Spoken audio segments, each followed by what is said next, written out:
ધોરાજીના ગણેશોત્સવની કમાલ, બાવલા ચોક રાજા બન્યા હિન્દુ મુસ્લિમ એકતાનું પ્રતીક। ધોરાજીના બાવલા ચોક ખાતે આ વર્ષનો ગણેશોત્સવ ખરા અર્થમાં એકતા અને સૌહાર્દનું પ્રતીક બન્યો। બાવલા ચોક રાજા ગ્રુપ દ્વારા આયોજિત આ ભવ્ય ગણપતિ સ્થાપના માત્ર એક ધાર્મિક કાર્યક્રમ ન રહેતા હિન્દુ મુસ્લિમ બંને સમાજના લોકો માટે એક મંચ બની હતી।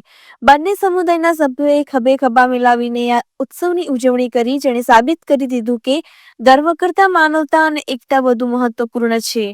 આ ગણેશ સ્થાપનાએ માત્ર ધાર્મિક લાગણી જ નહીં પરંતુ સામાજિક સદભાવનાનો પણ સંદેશ આપ્યો છે।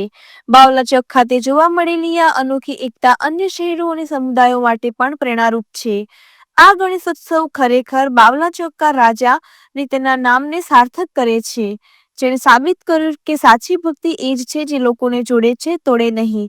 આ પ્રસંગે દરેક જણના ચહેરા પર એકતા અને ભાઈચારાનું સ્મિત સ્પષ્ટ દેખાઈ રહ્યું હતું।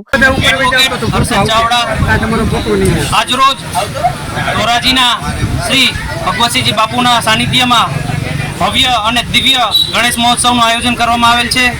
આ તબકે ધોરાજીના પીઆઈ સાહેબ શ્રી આજરોજ અત્રે ઉપસ્થિત રહીને પ્રથમ દિવસની આરતી એમના દ્વારા કરવામાં આવેલ છે અને આ તબકે નાના નાના ભૂલકાઓ દ્વારા જે વિશિષ્ટ ગણેશજીની મૂર્તિ સુશોભિત કરવામાં આવેલ છે એ મૂર્તિનું 7 દિવસનું સ્થાપન અહીંયા કરવામાં આવેલ છે અને સાંજે મહાઆરતી એટલે કે 108 દીપની પ્રગટાવીને મહાઆરતી કરવાની રહેશે।